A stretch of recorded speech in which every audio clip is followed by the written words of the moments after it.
is just not a word. Becoming a mom is the biggest challenge of doing a breastfeeding. Labor pain, pregnancy, nothing in front of that.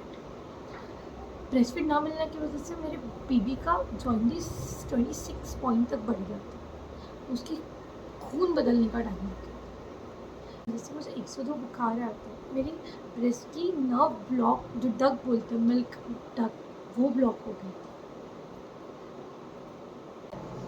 Hello everyone, ट्रीवतीज lifestyle में आप सभी का स्वागत है। I know जो video का topic है उसके लिए काफ़ी लेट हूँ। मेरा बेबी 4 मंथ भी ऊपर हो गया और मैं इतना सोच रही थी कि मैं ब्रेस्ट फीडिंग का जर्नी आपके साथ शेयर करूँगी, पर वो पॉसिबल ही नहीं हुआ। बट जिस जर्नी से मैं गुजरी हूँ, सारे माँ को तो मेरा सैल्यूट है। Most difficult journey, pregnancy, labour pain, parenting, potty साफ करना, सुसु साफ करना, इसके सामने कुछ भी नहीं है जैसे कि ब्रेस्ट फीडिंग। और मेरे लिए तो ये इतनी इमोशनल जर्नी हुई है। फर्स्ट ऑफ ऑल, सारी न्यू मॉम्स जो ये वीडियो देख रही है, आप बहुत स्ट्रांग हो, आपको आता है, आप सीख रहे हो, आपको अपने और अपने बेबी के लिए इस जर्नी में धीरे धीरे आगे बढ़ना है। So let's start. जब मेरा नॉर्मल डिलीवरी था और मेरा बेबी जब बॉर्न हुआ, सो उतनी खुशी रहती है पहले तो कि भाई मैं माँ बन गई। और उसके बाद मेरा इतना क्यूट सा बेबी हुआ, इतना छोटू सा। बस नॉर्मल डिलीवरी होने की वजह से बाद 15 to 20 स्टिचेस लगे। स्टिचेस के बाद बोला 15-20 मिनट में क्या आप अपने बेबी को फिट करो। मेरे को लगा था कि बेबी खुद चेक कर लेगा, and it will be the most easy process, but ऐसा कुछ भी नहीं था। फिर मैं baby refuse to feed. Hospital तक तो थोड़ा ठीक था, नर्सेस थी और उन्होंने मैनेज करवाया। नॉर्मल डिलीवरी भी होने के कारण मुझे नेक्स्ट डे ही डिस्चार्ज हो गया और अब नेक्स्ट डे इवनिंग तक घर पे। उसके बाद से मेरा जर्नी शुरू हुआ। Even I am the most idiot one जिसने इन सारी चीज़ों के बारे में पढ़ के भी नहीं लिया। और जब अगर मैं फॉर्मूला भी फिट करवाने की कोशिश करती तो एवरीवन लुक एट मी। मैं इतनी ससुराल में थी तो like formula feed it's question. मुझे भी खुद को लगता था कि नहीं, मुझे ब्रेस्ट फीड करना है, मुझे पता नहीं था कि बेबी को हर 2 आवर्स में पिलाना ही है, बेबी ने कितने बार सुसु करना चाहिए। और ये सारी चीज़ें करते करते 6th डे ही used to refuse the feed ही नहीं लेता था, रिफ्यूज़ करता था। थका के बेचारा सो रहा है, भूखा है, पता ही नहीं है। मैं भी, मेरा नया डिलीवरी हुआ है, फर्स्ट टाइम मम्मा बनी हूँ, मैं क्या करूँ, मेरे को समझ में नहीं आता। हमारा 6 दिन छठी की पूजा हुई। उस दिन मेरी मम्मा आई और बोली ये तो पूरा येलो दिख रहा है। एंड यस, तो हमने उसके डॉक्टर के पास गया और मेडिकल टेस्ट करवाया तो उसे सेवरल जॉइंटिस थे। उसका जॉइंटिस 26 पॉइंट तक बढ़ गया। उसके बिहाइंड बहुत सारे रीज़न थे, बट सबसे इम्पॉर्टेंट रीज़न था फीडिंग, क्योंकि उसका फीडिंग बिल्कुल भी प्रॉपर नहीं हुआ। बहुत सारे शॉक कि मैं क्या करूँ। फिर आप सबको पता है कि जॉइंटिस निकलने के बाद एनएसयू में लगता है उसको लाइट ट्रीज के नीचे 5 डेज के लिए रखे। भगवान की मेरे पे कृपा थी कि मेरे बच्चे का खून नहीं बदलना पड़ा, नहीं तो हमें तो डॉक्टर ने ऐसा बोला था कि इसका 5 ml खून यहाँ से निकाला जाएगा और ये हाथ से डाला जाएगा। और मैं बस उस टाइम पे भगवान से हाथ जोड़ रही थी कि ऐसा नहीं होना चाहिए, ऐसा नहीं होना चाहिए।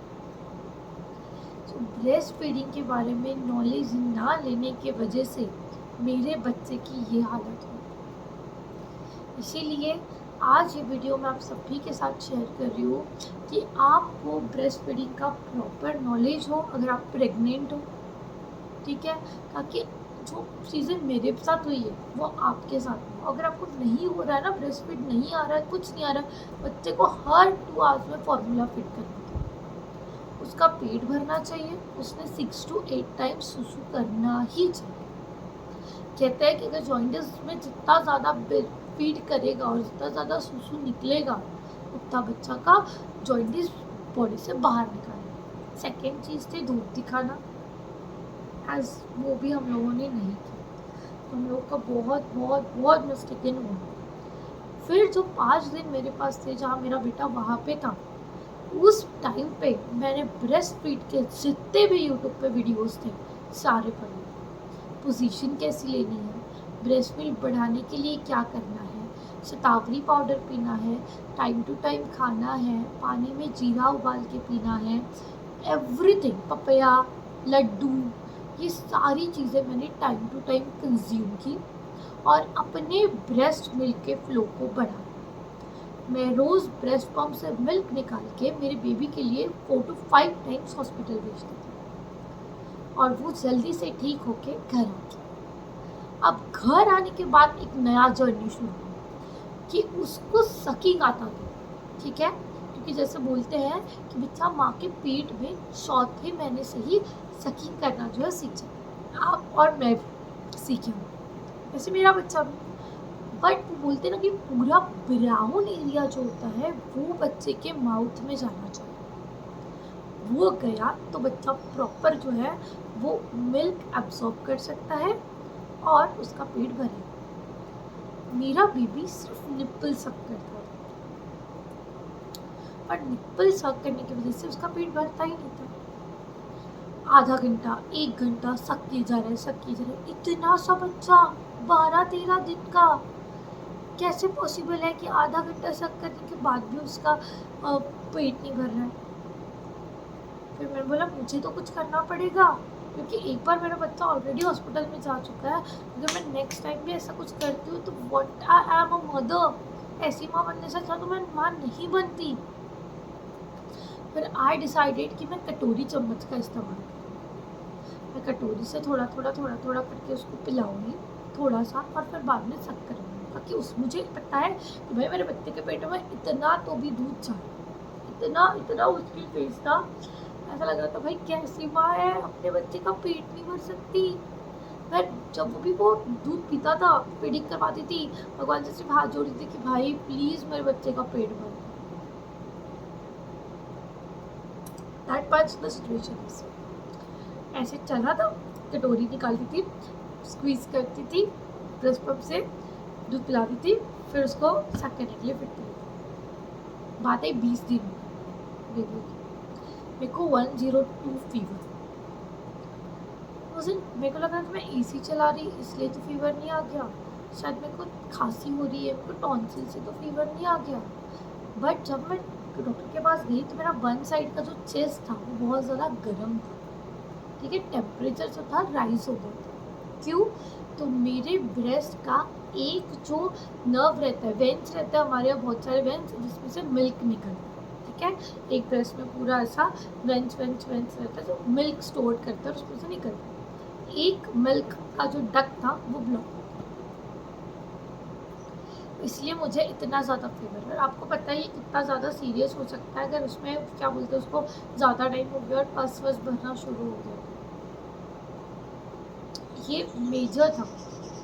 तब मैंने डिसाइड किया कि भाई ब्रेस्ट मिल्क पीना सिर्फ मेरे लिए, मेरे बच्चे के लिए ज़रूरी नहीं है, पर मेरे लिए भी ज़रूरी है।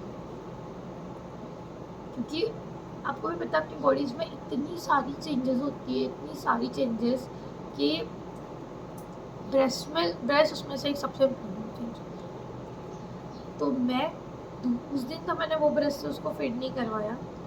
मुझे पता था कि इसका जो डॉक्टर ने एंटीबायोटिक दे दी, पर उसका जो ये निकलेगा ओपन होगा, जो डग ब्लॉक हुआ है उसको ओपन कराने का काम जो कर सकता है वो मेरा बेबी कर सकता है। इसीलिए मैं घर आई और सीखा और पोजीशन देखी और उसके ओपन माउथ को ओपन करके उसमें जो मेरे निप्पल का साइज होता है उसको पुट ऑन करने की कोशिश की। एट दैट हैपेंड, उसने प्रॉपर सक करने की कोशिश की, उसका पेट भरने लगा और मेरी ब्रेस्ट फीडिंग जर्नी, मेरी ब्रेस्ट फीडिंग जर्नी वहाँ से थोड़ी स्मूथ हुई। और तब तक के लिए ये जर्नी मेरे लिए बहुत ज़्यादा difficult. And here is disturbance और my baby, yes, my baby पोबू, माय बेबी प्रोजेक्ट, जिसकी आप सबने अभी इतनी सुंदर सी कहानी मतलब मेरा एक्सपीरियंस सुनो। Yes, cute smile is everything. Hope you all like the video, and if you like the video, share, subscribe, and give a thumbs up. आपके लिए सब्सक्राइब करना बहुत छोटी सी बात है, पर मेरे लिए बहुत बड़ी बात है। इस न्यू मॉम की यूट्यूब जर्नी पे आप सब भी सपोर्ट करें। Thank you for watching, and if you are pregnant, take a full knowledge on breastfeeding.